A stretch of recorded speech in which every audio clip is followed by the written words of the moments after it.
This episode is brought to you by Shopify. Forget the frustration of picking commerce platforms when you switch your business to Shopify, the global commerce platform that supercharges your selling wherever you sell. With Shopify, you'll harness the same intuitive features, trusted apps, and powerful analytics used by the world's leading brands. Sign up today for your $1 per month trial period at shopify.com/tech, all lowercase. That's shopify.com/tech. Welcome to Accelerate Your Business Growth, where we're exploring all sorts of business topics. Experts from around the world join me, your host, Diane Helbig, for a conversation where they share their expertise with all of you. Take what you need when you need it. Featured on Inc.com, Forbes, and MSNBC's Your Business, this podcast is recognized as one of the best podcasts for small business, sales, leadership, social media, and more. When it comes to business, Accelerate Your Business Growth has got it covered. And now on with the show. My guest today is Matt Chanoff. Matt is a San Francisco-based angel investor who's worked with more than 30 early-stage companies, helping them design business models and strategies and develop marketing and implementation strategies. He's drafted more than 40 business plans, which have been used to raise over $50 million. In 2011, he co-founded Flashpoint, a deliberate innovation studio to develop leaders and exceptional technology startups. He's the co-author of The Heart of Innovation, which published in November of 2023. Thanks so much for being here today, Matt. Thanks so much for inviting me. Absolutely. We're going to be talking about innovation, which is, I love innovation. I think curiosity has an awful lot to do with that. But I am curious about why so many innovations fail. Can you shed some light on that? Well, yeah, that's sort of the focus of our interest, and it goes back decades. I started writing those business plans for companies in the 1990s, and surprisingly, most of those companies fail, even though I certainly drank the Kool-Aid and saw what the value was. But what we ultimately, me and my partner Merrick First, ultimately kind of came to understand was there was sort of an elephant in the room that wasn't being recognized. Companies thought about creating the technology that would do whatever it was that they were planning to do. They thought about their business model. They thought about marketing. They thought about people, but they really didn't think about authentic demand. And authentic demand is a phrase we came up with, which really in the process of trying to delve into what is demand really, what is it what's the difference between a kind of demand that you can rely on as a new business and as an innovator versus the sort of thing that people might want to buy. It might happen to buy something, or they might happen to not buy it, which adds up to indifference. And you can't build a successful business on customer indifference. So this is interesting to me. So talk to me more about authentic demand. It sounds to me like that is there are people who really truly are looking for whatever the solution is. Is that it? I wouldn't put it that way. Okay. I think that, there are people who want things. There are even people who need things. But those wants and needs are contingent. Think of all the things that you want that you never buy. Even if you think you need something, it's generally in a certain context. So we started focusing on really what is the context. And here, I'll give you an example of the sort of thing where I see authentic demand showing up. Okay, great. Imagine you have somebody who's very ambitious, hardworking, long hours at work, and they're also a committed parent, and very important to them to be a good parent to their kids. And what they're finding is they're getting home late and they're exhausted and they're snapping at the kids and not paying attention to them. So that's kind of a cliche, and you'd have to really look into it to see if there were people like that. But if you have a person like that, then that person has a conflict between two commitments they have about their identity, about the kind of person that they think they ought to be, that they're trying to be, that they want to be. And those two things are in conflict. If you can notice that, really find people, a market of people like that, then you can start thinking about what's an innovation that might help them resolve that conflict. And you have to be curious and creative to figure out what that innovation might be. It could be a driver service with classical music that takes them home from work. It could be a gym that they could stop at to work off some of the excess energy before they get home. Who knows what it could be? That's really up to the innovator. But once you understand those people and that conflict, then you have sort of a compass of, okay, where is my innovation? How is my innovation going to meet something that's non-indifferent, that it will matter to people and they will respond to it? And if you find that right thing, boy, you got to keep stocking the shelves. And if you don't, if you depend on marketing or some idea about what people are like, chances are it's not going to succeed. I see. Okay. It's really interesting. I get it. It makes a lot of sense to me, and I'm glad I asked the question. So, you say there are 3 types of innovation. Can you explain what they are? Yeah, so we've seen, when we wrote this book, my partner Merrick and I have worked together for quite a long time. We started this thing together in 2011, but we worked together before that, starting a couple of companies. But we're focused on startups, on early stage companies. But when COVID came around, we sort of got into the habit of talking with a couple of old friends of his who were, major leaders at IBM. And they got interested. That's Danny Saba and that's Danny Saba and Mark Wegman. And what they were interested in these same issues from a large company, large enterprise perspective. And we hadn't really thought about it so much in that context. But they had, and we were sort of putting words and concepts to things that they had felt and seen in their careers. So what we kind of came together to notice is that you can really think of innovation in 3 categories, in 3 ways, and each one has its own particular challenges, and we called them transformative, informative, and simply formative. Informative is, you can imagine you have a bucket, and you're filling that, your company is your bucket. It has all sorts of assets, and it's full of them. And what you're doing with your R&D is filling that bucket further. You're adding more innovative products or technologies or assets of one kind or another to meet the market, to expand your influence and market share or areas and so on, product portfolio.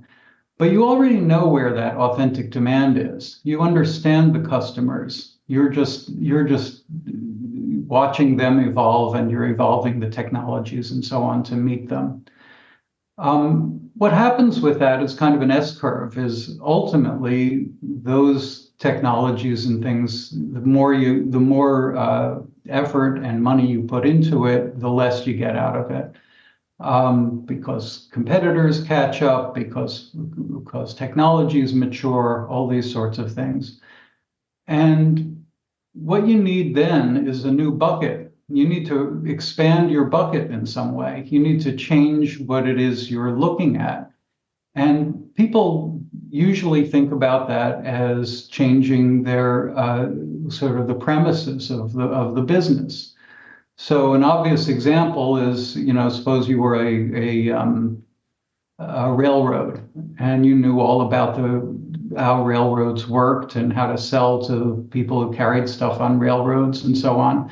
And as long as when you're in the informative area, you are adding things like more efficient diesel engines or refrigerator cars, or perhaps we'll put a spur to a new city, things like that.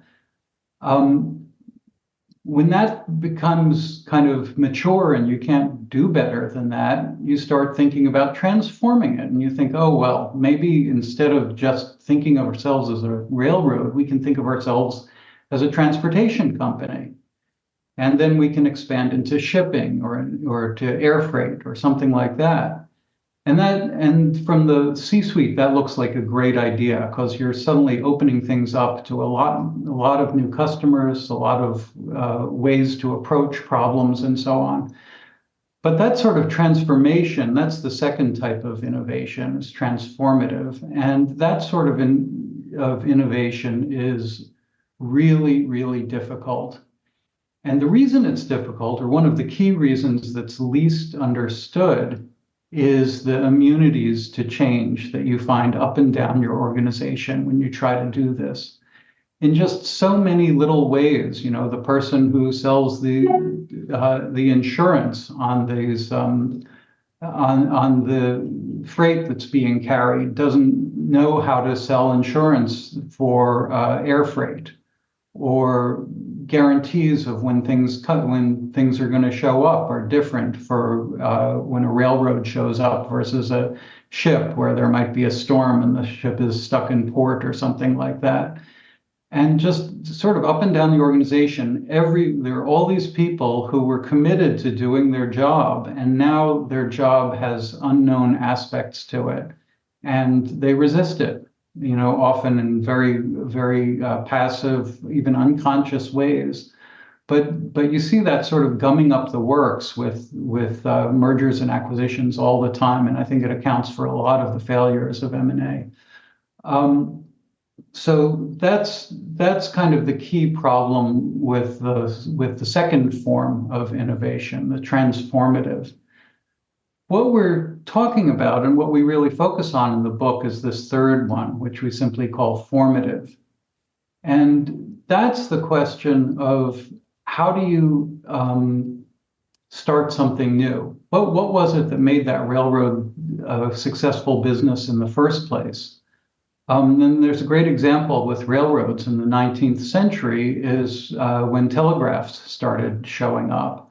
The companies that were trying to provide this needed rights of way, physical places where they could put their wires. And they saw that the railroads already had these between cities. They had bought the rights of way to put their rails down. So they started making deals so they went to the railroad companies and said, can we lease the space to put telegraph poles and wires along it? And it became a whole new business line for the railroads. They would never have thought of it wasn't a matter of transforming things, of rethinking how the railroad worked. It was a matter of seeing what their right of way, and now you can think of right of way in a more metaphorical sense, not just a physical right of way. How could big company use their right of way to create something new? Something absolutely new, like a leasing business for the telegraph wires. So that formative area is the area that we focused on because it was super important. It's kind of the key thing for innovative startups, but it also turned out to be very important where large enterprises are interested in entering new areas. So we learned a lot from Danny Saba, who was very successful at IBM in creating their WebSphere business, which was IBM's entry into the internet era. he started a business from scratch that was is now an $8 billion business within IBM. But he saw it, but in retrospect, he sees that as a transformative business. And he kind of lived through all the fighting and extra costs and problems that comes with those immunities to change. But when he was tasked with a new business, a cloud business for IBM, it did not succeed nearly as well. And he sees that now because that was essentially a formative business. It didn't have the same customers, it didn't have the same business models at all as the older IBM businesses. And by not understanding that and not having the tools for formative change, he, I wouldn't say failed, but he did not do nearly as well as they had done with this previous one.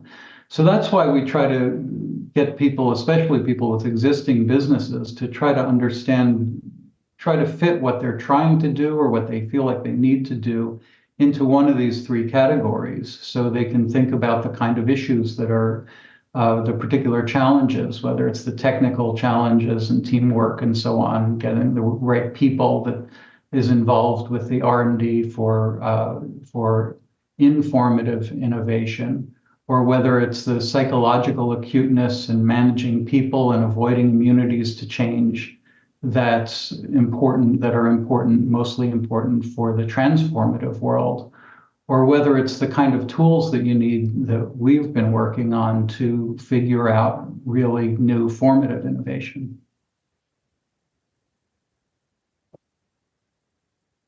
Do you think, well, I'm not really sure how to ask this question.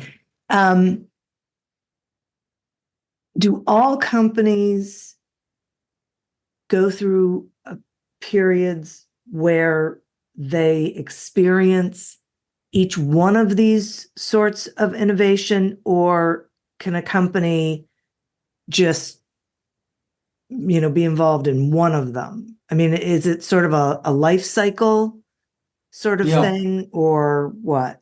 Yeah, that's an interesting question. There's so many companies and so many different ways to go about it. I don't want to try to say this is a theory of the entire world. Mm-hmm. But virtually all companies, when they are new, it's very hard to start a new company doing the exact same thing in a market that's already, people are already there. You're just at a strong disadvantage against people who have money and brand and resources and so forth. So as a result, the new startups, or at least the kinds of startups that we tend to talk about when we talk about Silicon Valley, are almost always formative innovations, the ones that succeed. Mm.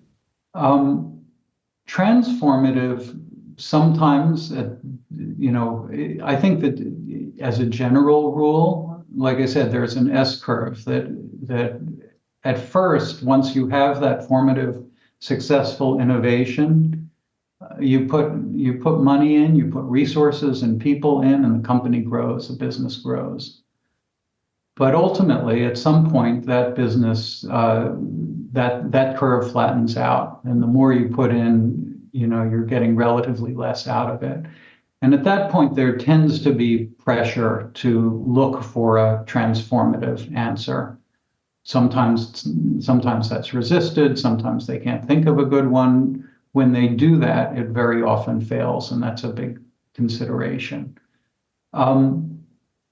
The third category, I think, the formative, I think, as I said, it sort of almost always is present at the beginning. And I think it's a much harder thing for mature companies to create, to structure their assets so that they can continue with formative change. It's just a tough thing to do because very often things start little, and if you're in charge of a budget and at a large company, and the CFO will tell you, oh, well, you can do this if you can promise me that in 3 years it'll be $100 million business.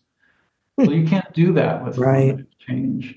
So that's the kind of thing where you might have a champion and then they, move to another job or move somewhere else in the company, and then without a champion, the thing dies off. It needs to be, pretty isolated, like a skunk works kind of thing. But it also needs to do that, to go back to the answer I gave you earlier about the person who's a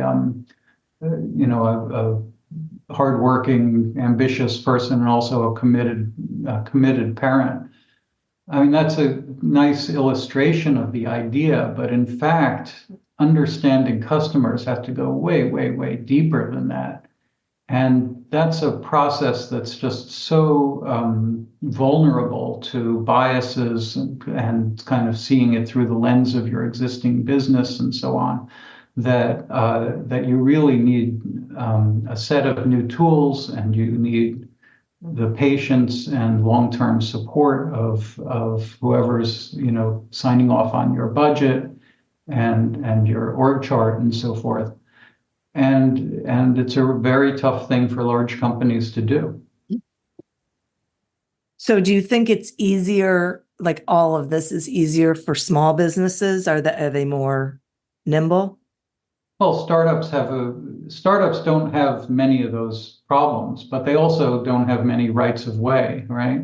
Yeah. You can't sort of look into your asset base and say, oh yeah, we have these railroads lines of way. But I'll say that it does show up somewhere else. I mean, when Merrick came up with that analogy about the railroads, Merrick is my partner, but when he came up with it, I realized that this is something that happened exactly with my father when I was a kid. I worked for him as a teenager, and he had a small strip mall outside of Philadelphia. And he did whatever he could to improve that business. He got good anchor tenants, and he fixed up the building, and he did whatever he could to make that business as good as possible. And then one day, some stranger showed up and said, your roof it's on a hill. It's in an area where there are not many of these. How about if I put a cell phone tower on top of that? I'll pay you a little bit for it.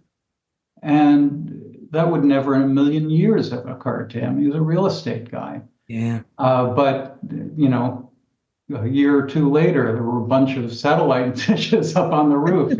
He sold it like crazy. So it's not something that only happens if you're a railroad with some giant asset that can be repurposed.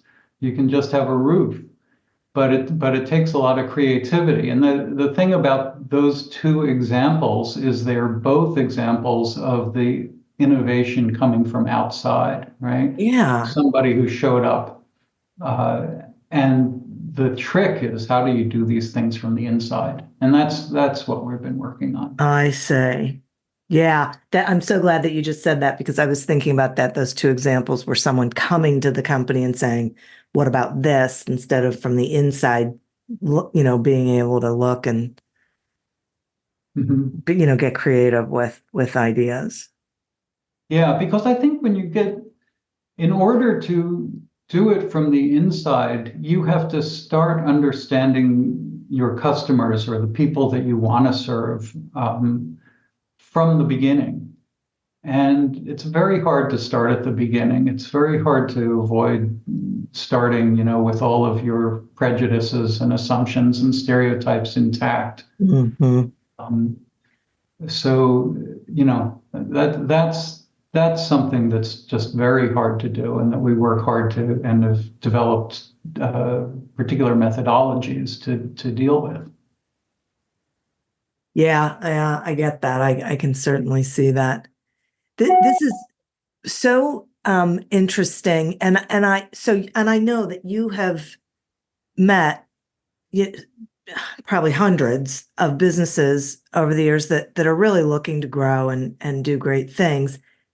And I'm sure we have people listening who are in the same place. what is like one piece of advice you would share with them?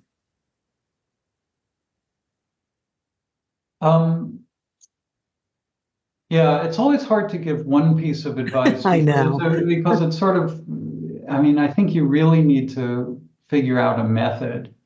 But here, I'll use it. There's a phrase in an earlier life, way before I got involved in businesses. I worked at a publisher, and we published this guy, a theologian by the name of Fred Buechner.